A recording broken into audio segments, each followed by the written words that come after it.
Hi, Coach Crazy Cat here with you, still in Miami, Florida. Hopefully, God willing, headed home tomorrow. So I'll be back with you from Bird Farm next week. But one more reading from here for today. We are in Samuel and Psalms, and we're continuing in the story of David. Saul is still alive and is trying to track David down, and there's going to be a lot of lessons here. The theme is to trust the Lord and to wait for Him and not to try to take things into our own hands. So, with that, let's open in prayer. Father God, I just praise you for your beautiful and amazing word and for all of the valuable lessons that we get from it, Father. You're just so amazing and so loving, and you give us peace and hope and joy and all the things that we're missing when we're not with you and we're not in your word, Father. I just praise you and praise you and praise you. And I pray that you would be with me and you would guide my words because these are your words and not mine. Amen. All right, let's get going. So Psalms 25. Samuel is continuing to hide from Saul. So starting out in chapter 25, Samuel is going to die. So Samuel dies, and all of Israel gathered and mourned for him and buried him at his home in Ramah. And David arose and went down to the wilderness of Paran. So Samuel dies right here at the beginning. There was a man in Moan, and his work was in Carmel. And the man was very great. So, and he had 3,000 sheep and 1,000 goats, and he came to be shearing his sheep in Carmel. And the name of the man was Nabal, and the name of his wife was Abigail. And she was a woman. She was a woman of good understanding and beautiful, but the man was hard and evil in his doing.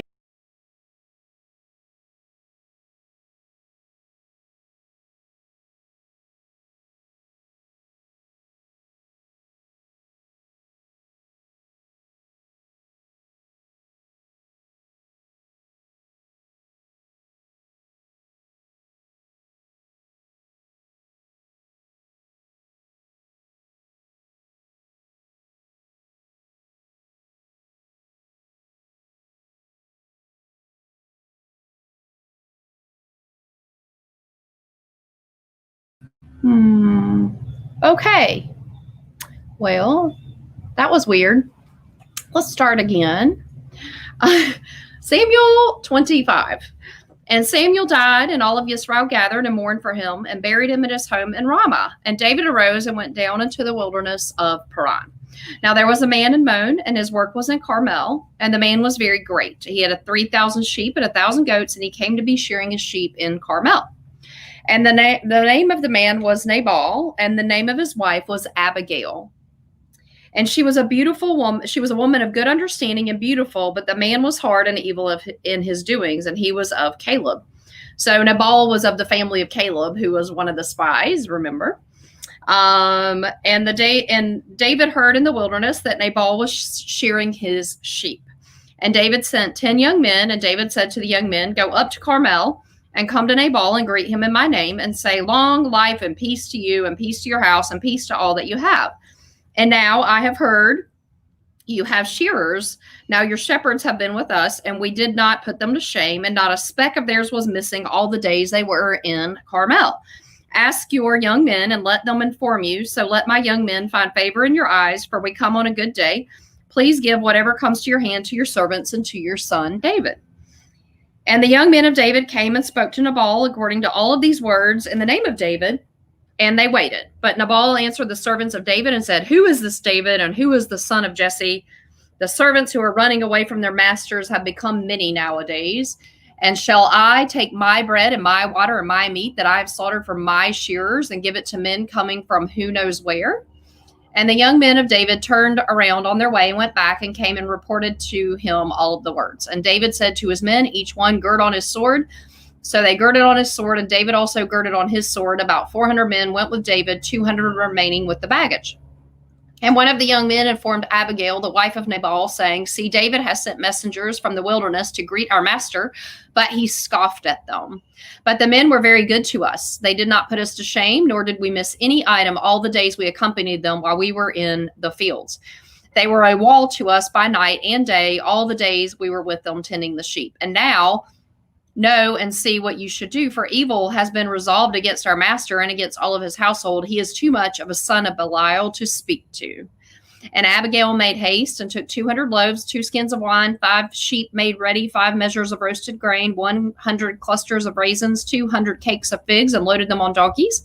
And she said to her servants, pass over before me. See, I am coming after you. But she did not inform her husband Nabal. And it came to be, as she rode on the donkey, she went down under cover of the hill, and there were David and his men coming toward her, and she met them. And David had said, only in vain have I protected all that this one has in the wilderness. So not a speck was missing of all that belongs to him, and he has repaid me evil for good. Let Elohim do so, and more also, to the enemies of David, if I leave one male of all who belong to him by morning light. And Abigail saw David, and she hastened to come down from the donkey and fell to her face before David and bowed to the ground and fell at his feet and said, on me, my master, let this crookedness be on me. And please let your female servant speak in your ears and hear the words of your female servant. Please let not my master regard this man of Belial, Nabal, for as his name is, so is he. Nabal is his name, and folly is with him. But I, your female servant, did not see the young men of my master whom you sent. And now my master, as Jehovah lives and as your being lives, since Jehovah has withheld from you from coming to bloodshed and from avenging yourself with your own hand, now then let your enemies be as Nabal, even as those seeking evil against my master. And now this present, which your female servant has brought to my master, let it be given to the young men who follow my master. Please forgive the transgression of your female servant, for Jehovah is certainly making a steadfast home for my master, because my master fights the battles of all Jehovah, and evil is not found in you all of your days. And if a man rises to pursue you and seek your life, and the life of my master has been bound in the bundle of the living with Jehovah your Elohim, then the lives of your enemies he shall sling out, as from the pocket of a sling. And it shall be, when Jehovah has done for my master according to all the good that he has spoken concerning you, and has commanded you to be ruler over Israel, do not let this staggering and stumbling of heart to my master, that you have shed blood without cause, or that my master has saved himself. And when Jehovah has done good to my master, then remember your female servant. And David said to Abigail, blessed be Jehovah of Elohim of Yisrael, Jehovah Elohim of Yisrael, who sent you to meet me today. And blessed is your good taste, and blessed are you, because you have kept me this day from coming to bloodshed and from avenging myself with my own hand. Nevertheless, as Jehovah Elohim of Yisrael lives, who has kept me back from doing evil to you, if you have not hurried to come to meet me, not a male would have been left to Nabal by the break of day for certain. And David received from her hand what she had brought him, and said to her, go up in peace to your house. See, I have listened to your voice and have accepted your face. And Abigail went to Nabal, and see, he was at a feast in his house, like the feast of a sovereign. And Nabal's heart was glad within him, and he was exceedingly drunk. So she told him not a word, little or much, until morning light. And it came to be in the morning, when the wine had gone from Nabal, and his wife had told him these matters, that his heart died within him, and he became like a stone. And it came to be in about 10 days that Jehovah smote Nabal, and he died. And David heard that Nabal was dead, and he said, blessed be Jehovah, who has pleaded the cause of my reproach from the hand of Nabal, and has kept his servant from evil. For Jehovah has returned the evil of Nabal on his own head. And David sent and spoke to Abigail to take her as his wife. And when the servants of David had come to Abigail at Carmel, they spoke to her, saying, David sent us to you to ask you to become his wife. And she arose, bowed her face to the earth, and said, here is your female servant, a servant to wash the feet of the servants of my master. And Abigail hurried and rose and rode on a donkey with 5 of her female attendants. And she followed the messengers of David and became his wife. David had also taken Ahinoam of Jezreel. So both of them were his wives. But Saul had given Mikal, his daughter, David's wife, to Palti, son of Laish, who was from Galim. So remember that David had been promised Saul's oldest daughter, but Saul gave her away. And now he got the second daughter, Mikal, and she loved David, but David's been running, and Mikal's obviously stayed back with Saul in the castle, and she's been given to a second husband. And David had taken another wife, Ahinoam of Jezreel, and now he's taken Abigail to be his wife. All right. So that is the story of Nabal. And his name, as it says in verse 25, means folly. And it says many times throughout here that he is evil. That's verse 3, verse 17, and in verse 25, that he's a son of Belial, which means the son of Satan, that he's evil. He obviously was a man of great means. He had a lot of wealth, but he wanted to keep it all to himself, and he was extremely selfish and not willing to repay good for good. And God struck him dead because of it. So he dies in verse 38. He's out of here. And then Abigail marries David. And Abigail, it says, that was a woman of good understanding and beautiful. The understanding is that she was a woman of God, and she understood what was going on. And she ended up in a good space, huh? Much better off with David than with the evil Nabal. 26. The Ziphites came to Saul at Gibeah, saying, "Is not David hiding himself in the hill of Hachilah, overwatching the wasteland?" And Saul rose up and went down to the wilderness of Ziph, and with him 3,000 chosen men of Israel to seek David in the wilderness of Ziph. And Saul encamped in the hill of Hachilah, overlooking the wasteland by the way, while David was dwelling in the wilderness. And he saw that Saul came after him into the wilderness. And David sent out spies and learned that Saul had indeed come. And David rose up and came to the place where Saul had encamped. And David saw the place where Saul lay, and Abner, son of Ner, the commander of his army. And Saul was lying with the enclosure and with the people encamping all around. And David spoke up and said to Ahimelech the Hittite and Abishai, son of Sezurah, brother of Joab, "Who goes down with me to Saul in the camp?" And Abishai said, I go down with you. And David and Abishai came to the people by night, and saw Saul lying asleep within the camp with his spear stuck in the ground by his head, and Abner and the people lay all around him. And Abishai said to David, "Elohim has surrendered your enemy into your hand this day, and now please let me strike him at once with a spear right into the earth, and not a second time." So this is the second time that God has allowed Saul to be lying there or in a spot where David could have killed him. This also happened back in chapter 24. Remember where Saul had gone into the cave to take care of business, and David had taken a corner of his robe. So at the second test put before David, he does better this time, and he doesn't touch Saul, and he honors God, and he recognizes that Saul is God's anointed and that it's not his place to take him out, it's God's place. So David said to Abishai, "Do not destroy him, for who shall stretch out his hand against the anointed of Jehovah and be guiltless?" David also said, "As Jehovah lives, except Jehovah does smite him, or his day come that he shall die, or he shall go out to battle and perish, far be it from me by Jehovah that I stretch out my hand against the anointed of Jehovah. And now please take the spear and the jug of water that are by his head, and let us go." So David took the spear and the jug of water by Saul's head, and they went away, and no man saw it or knew it or awoke, for they were asleep, because a deep sleep from Jehovah had fallen on them. And David passed over to the other side and stood on top of a hill far away, and a great distance between them. And David called out to the people, to Abner, son of Ner, saying, Do you not answer, Abner? And Abner answered and said, "Who are you calling out to the sovereign?" And David said to Abner, "Are you not a man? And who is like you in Israel? And why then have you not guarded your master the sovereign? For one of the people came in to destroy your master the sovereign. What you have done is not good. As Jehovah lives, you are worthy to die, because you have not guarded your master, the anointed of Jehovah. And now see where the sovereign spear is, and the jug of water that was by his head." And Saul recognized David's voice and said, "Is that your voice, my son David?" And David said, "It is my voice, O my master sovereign." And he said, "Why is this that my master is pursuing his servant? For what have I done, or what evil is in my hand? And now please let my master the sovereign hear the words of his servant. If Jehovah has moved against me, let him accept an offering. But if it is the children of men, then they are cursed before Jehovah. For they have driven me out today, that I should not join myself to the inheritance of Jehovah, saying, Go serve other mighty ones. And now do not let my blood fall to the earth before the face of Jehovah, for the sovereign of Israel has come out to seek a flea, as one who hunts a partridge in the mountains." And Saul said, "I have sinned. Come back, my son David, for no more am I going to do evil to you, because my life was precious in your eyes today. See, I have acted foolishly and have greatly strayed." And David answered and said, "See the sovereign's spear, and let one of the young men come over and get it, and let Jehovah reward every man for his righteousness and his trustworthiness. For this day Jehovah gave you into my hand, but I would not stretch out my hand against the anointed of Jehovah. And see, as your life has been valued in my eyes today, so let my life be valued in the eyes of Jehovah, and let him deliver me out of all distress." And Saul said to David, "Blessed are you, my son David, achieving much and indeed prevailing." Then David went on his way, and Saul returned to his place.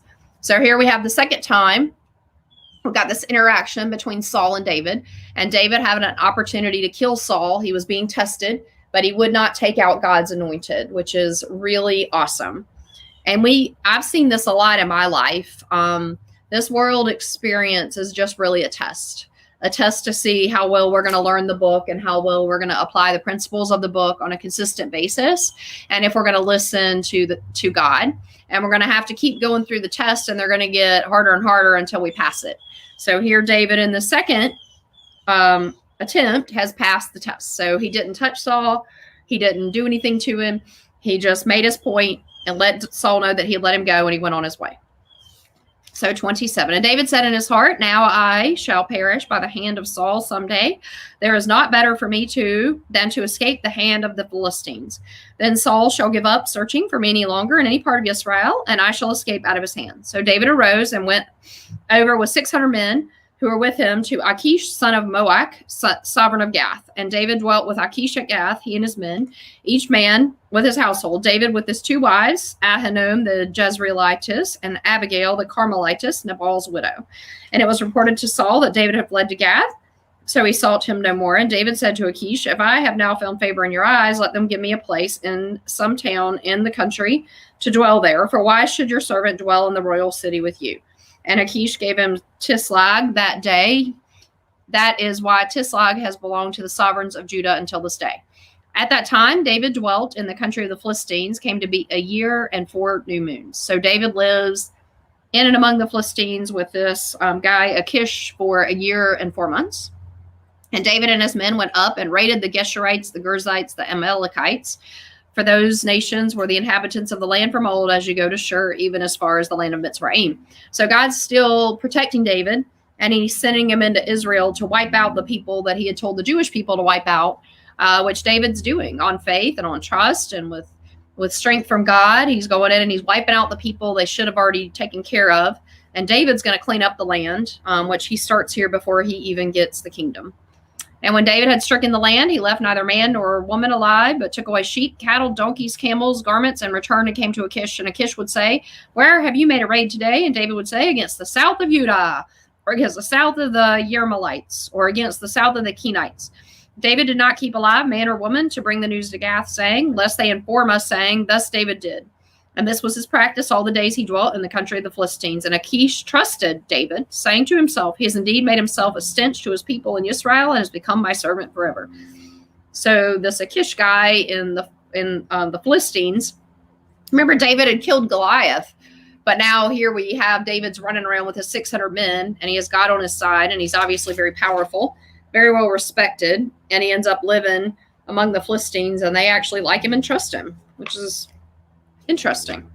Just showing that God can, if we're trusting him, he can make use of us no matter what situation we are in. So now we're going to go to Psalms, and we've got 5 chapters in Psalms to read today. The first one is going to be Psalms 56. And the theme of Psalms 56 is do not fear, which we'll see in verses 4 and again in verse 11. "Show me favor, O Elohim, for man would swallow me up. Fighting all day long, he oppresses me. For my enemies would swallow me up all the day long. For many are fighting against me, O Most High. In the day I'm afraid, I trust in you. In Elohim, whose word I praise. In Elohim have I trusted, I do not fear. What can flesh do to me? All the day long they twist my words. All their thoughts are against me for evil. They stir up strife, they hide, they watch my steps, and as I lie and wait for my life, because of wickedness, cast them out. Put down the peoples in displeasure, O Elohim. You have consumed my wanderings. You have put my tears into your battle. Are they not in your book?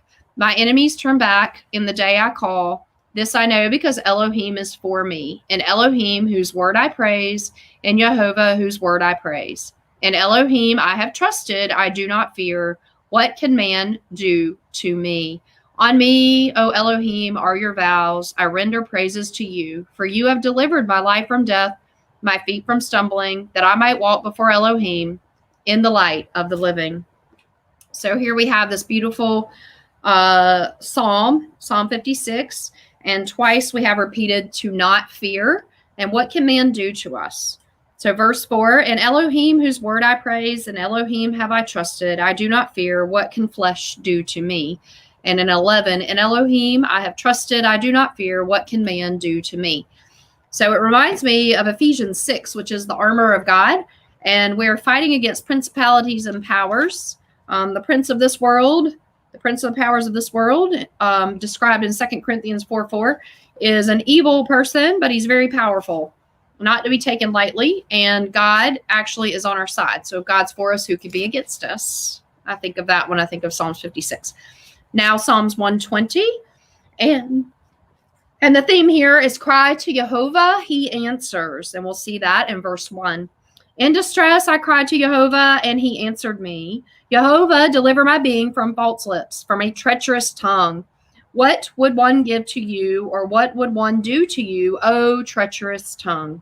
Sharp arrows of a mighty man with coals of the broomwood. Woe to me, for I have sojourned in Meshech. I have dwelt among the tents of Kedar. My being has dwelt too long with him who hates peace. I am for peace, but when I speak, they are for fighting. So this one is talking about, trying to be peaceful, trying to be like God tells us to be, love God, love others. But when people have evil intent in their heart, they are not going to listen, as we saw with Nabal. And so it just reminds us in verse 1, in my distress, I cried to Yehovah, and he answered me. So go to Yehovah, your strong tower, leave it with him. He has it. He has all the answers. No need to strife and fight. Next, we have Psalms 140, and the theme of 140 is he hears, and we'll see that in verse 6. Rescue me, O Yehovah, from men of evil. Preserve me from men of violence who have devised evils in their heart. They stir up conflicts all the day. They sharpen their tongues like a snake. The poison of cobras is under their lips. Selah. Guard me, O Yehovah, from the hands of the wrong. Guard me from a man of violence who has schemed to trip up my steps. The proud have hidden a trap for me and cords. They have spread a net by the wayside. They have set snares for me. Selah. I said to Yehovah, you are my El. Hear the voice of my prayers, O Yehovah. O Master Yehovah, my saving strength. You have screened my head in the day of battle. Do not grant the desires of the wrong, O Yehovah. Do not promote his scheme. Selah. Those who surround me lift up their head. The trouble of their lips covers them. Let burning coals fall on them. Let them be made to fall into the fire. Into the deep pits, let them not rise again. Let not a slanderer be established in the earth. Let evil hunt the man of violence speedily. I have known that Yehovah maintains the cause of the afflicted, the right ruling of the poor. Only let the righteous give thanks to your name. Let the straight ones dwell in your presence. So that's Psalms 140. And in verse 6, we have a reminder that he hears. I said to Yehovah, you are my El. Hear the voice of my prayers, O Yehovah. Psalms 141, and the theme here is he watches and guards, and we'll see that in verses 3 and 4. Yehovah, I've cried out to you, hasten to me. Give ear to my voice when I cry out to you. Let my prayer be prepared before you as incense, the lifting up of my hands as the evening offering. O Yehovah, set a guard for my mouth. Watch over the doors of my lips. Let not my heart be inclined to evil, to practice deeds of wrongness with men working wickedness, and let not me eat of their delicacies. Let the righteous one smite me or reprove me in loving commitment. It is oil on my head. Let my head not refuse it. My prayer is still against their evil deeds. Their judges have been thrown down by the sides of the rock, but they have heard my words, for they have been pleasant. Our bones are scattered at the mouth of Sheol, as when one plows and breaks up the earth. But my eyes are upon you, O Master Yehovah, in you I take refuge. Do not pour out my life.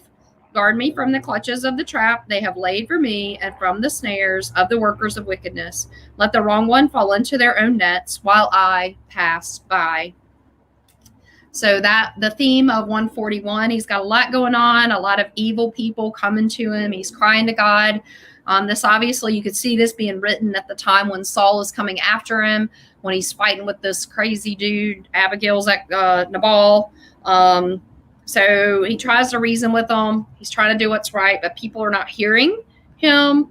But God watches and guards. Oh, Yehovah, set a guard for my mouth. Watch over the doors of my lips. So it's just reminding us that we need to watch what we say.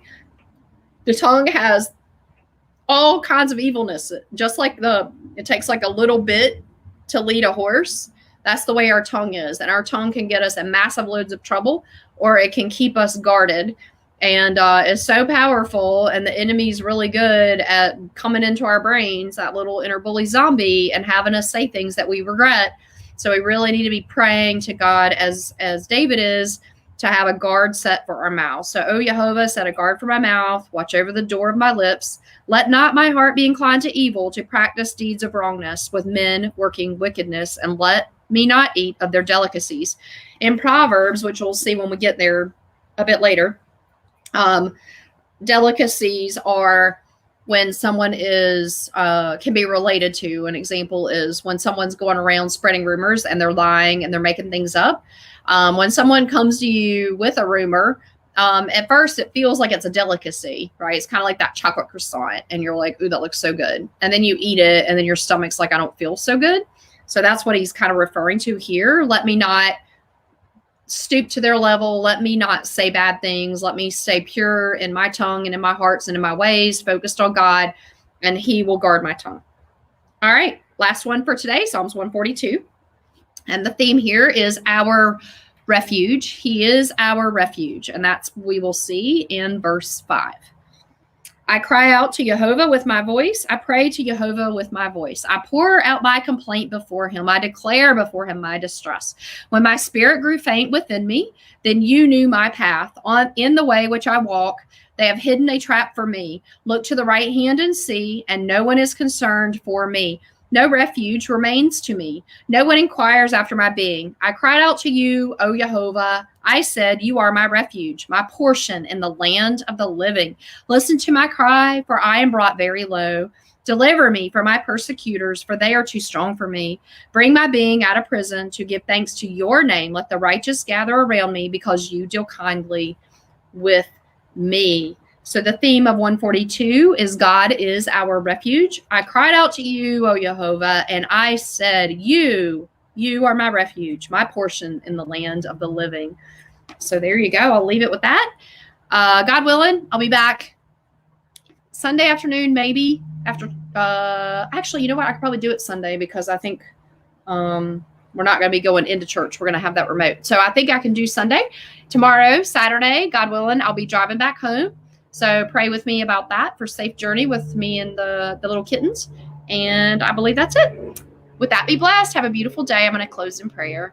Father God, I just praise you for your word and for the many, many, many lessons that apply to our life in so many ways. We can just pick one verse out of here, Father, and just apply it all day long. Even the one about David saying to look up, that you're our refuge and you're our strength, Father. And you are. This world is crazy. It's nuts. There's so much going on. The news is so depressing. People are fighting all day long, Father, but you see it all. You know it all. You know our hearts, and you can speak to us and bring us the peace that only comes from you. I just pray if anyone's out there in the sound of my voice, that they would open the door, Father, as you say in Revelations 3, that you're standing at the door and knocks, and if anyone will answer, you will come in. So please answer that door. I just praise you, Father, in all, for all, and through all. Amen. All right, with that, be blessed, and God willing, I'll see you in a couple days. Bye now. Bye from Florida.